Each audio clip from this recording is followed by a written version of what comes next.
जय हिंद। आशा करता हूँ आप सब स्वस्थ होंगे। मेरा नाम है विक्रम कुमार। आज के इस वीडियो लेक्चर में हम लोग क्या पढ़ने वाले हैं, क्लास 9th का पहला चैप्टर फ्रेंच रेवोल्यूशन। देखिए, आप सभी बच्चे क्लास 9th में आ चुके हैं। सबसे पहले तो आप सभी को कॉन्ग्रेचुलेशन। पार्टी तैयार रखना, लेने जरूर आऊंगा। क्लास 9th में जो हम लोग पढ़ने जा रहे हैं वो है कंटेम्परेरी हिस्ट्री, वर्ल्ड हिस्ट्री पढ़ेंगे। अभी आप क्लास 8 तक जितना भी हिस्ट्री पढ़ें वो इंडियन कंटेक्स्ट में हिस्ट्री पढ़ें, भारत का इतिहास पढ़ें। अब आप लोग पढ़ेंगे विश्व का इतिहास, कंटेम्परेरी हिस्ट्री। कंटेम्परेरी वर्ड का मतलब क्या होता है? कंटेम्परेरी वर्ड का मतलब होता है समकालीन इतिहास। इट मींस कि जब भारत में कुछ हो रहा था तो उसी पैरेलल टाइम में दुनिया में क्या हो रहा था, वर्ल्ड के अदर हिस्से में क्या हो रहा था, अदर कंट्रीज में क्या हो रहा था, उसी को हम लोग क्लास 9 में पढ़ने जा रहे हैं। द फ्रेंच रेवोल्यूशन बहुत ही मजेदार चैप्टर है, बहुत ही इंटरेस्टिंग चैप्टर है और कहानी है, सारी की सारी कहानी है।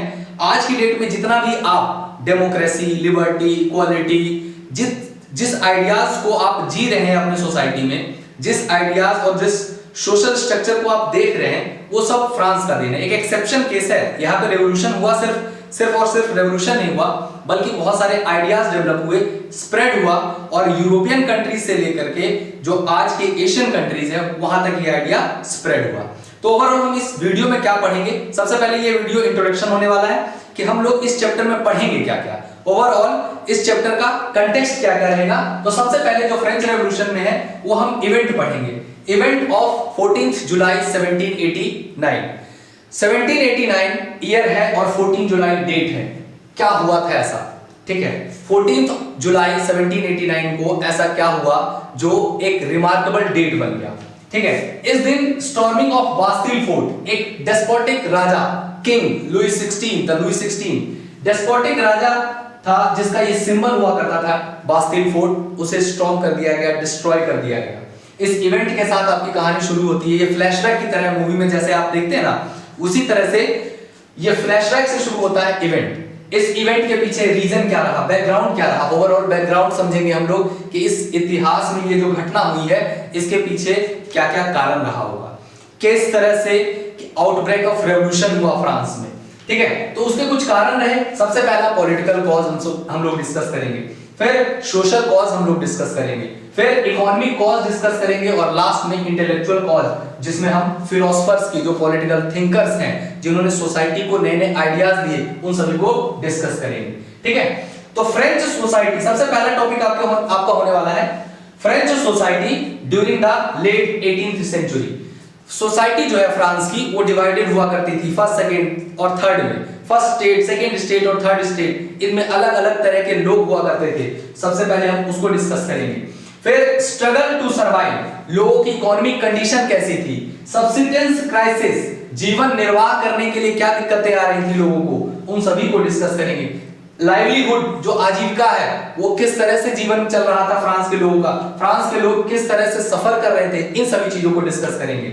और नेक्स्ट टॉपिक है आपका growing middle class in this on end to privilege. इसका मतलब क्या है? देखिए, जब लुई 16 का रिजीम है, शासनकाल है, तो किस तरह से फ्रांस रिपब्लिक बनने की तरफ बढ़ता है, कॉन्स्टिट्यूशनल मोनार्क बनाता है अपने आप को, किस तरह से नेशनल असेंबली फॉर्म होती है, इन सभी चीजों को हम लोग डिस्कस करेंगे। और उसके बाद आउटब्रेक ऑफ रेवोल्यूशन, एक क्रांति जो फ्रांस में, जो ओवरऑल हम टॉपिक पढ़ रहे हैं फ्रेंच रेवोल्यूशन, एक आउटब्रेक ऑफ रेवोल्यूशन देखने को मिलता है जब लोगों के पास अवेयरनेस आता है, लोगों के पास आइडियाज आते हैं कि हमारा सोसाइटी का स्ट्रक्चर कैसा होना चाहिए।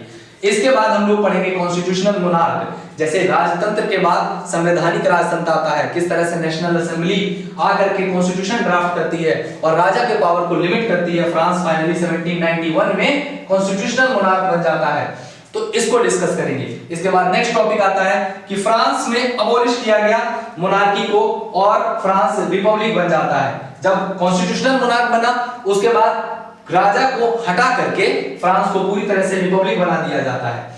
उस रिपब्लिक फ्रांस के अंदर और रिपब्लिक फ्रांस से पहले बाकी लोगों की कंडीशन क्या रही, विमेन्स की कंडीशन क्या रही, वहां पे जो थर्ड स्टेट के लोग थे उनकी कंडीशन क्या रही, उन कंडीशन को समझेंगे। Rain of terror, Maximilian Robespierre का टेरर जो रहा वो किस तरह से रहा। रेन ऑफ टेरर का मतलब है कि जो जैकोबिन क्लब है, इन जैकोबिन क्लब के बारे में बताया जाएगा आपको कि किस तरह से रेन ऑफ टेरर रहा 1793 से लेकर के 1794 तक। ये जैकोबिन का ड्यूरेशन था जब जैकोबिन क्लब ने रूल किया आफ्टर नेशनल असेंबली। और उसके बाद आ जाता है आपका डायरेक्टरी रूल। एक 5 मेंबर्स की बॉडी हुआ करती थी, एग्जीक्यूटिव पावर को होल्ड करती है। और इस डायरेक्टरी रूल ने फ्रांस में क्या क्या किया, इसके बाद जब डायरेक्टरी रूल खत्म होता है तो नेपोलियन का आगाज होता है 1804 में। 1804 में जब ऑफिशियली नेपोलियन अपने आप को फ्रांस का एम्परर डिक्लेयर कर देते हैं, तब क्या सिचुएशन रहता है, ठीक है। इन सभी कंडीशन में विमेन की क्या कंडीशन है? Did women have revolution? Of course उनके साथ भी कुछ ना कुछ हुआ, उनके पॉलिटिकल राइट्स की बात की गई।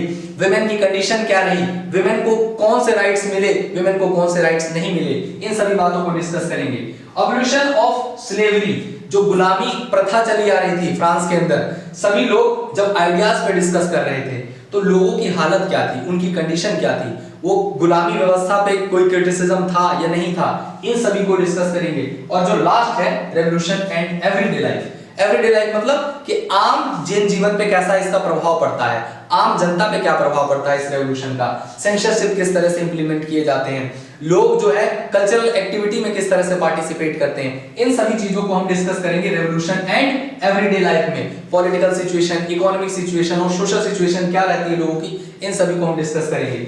और लास्ट टॉपिक आपका आता है कंक्लूजन। बड़ा इंटरेस्टिंग चैप्टर रहने वाला है आपका ये।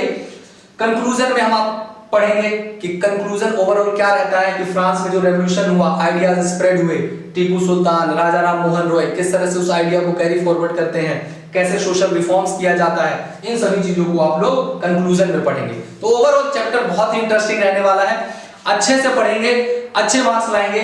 क्लास 9 में आप लोग आ गए हैं, कंटेम्परेरी हिस्ट्री, वर्ल्ड हिस्ट्री को पढ़ेंगे कि जब भारत में कुछ चीजें चल रही थी तो दुनिया, देश विदेश में क्या क्या हो रहा था, रशिया में क्या हो रहा था, जर्मनी में क्या हो रहा था, अमेरिका में क्या हो रहा था, फ्रांस में क्या हो रहा था।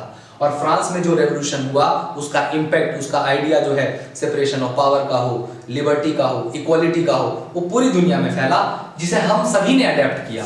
और अडेप्ट करने के बाद हमने इंप्लीमेंट भी किया है। आज की डेट में जो आप डेमोक्रेसी को एंजॉय करते हैं, इक्वालिटी को एंजॉय करते हैं, वो सारा का सारा किसका देन है? इस फ्रेंच रेवोल्यूशन का। तो ओवरऑल इस चैप्टर में हम लोग पूरा फ्रेंच रेवोल्यूशन पढ़ने वाले हैं।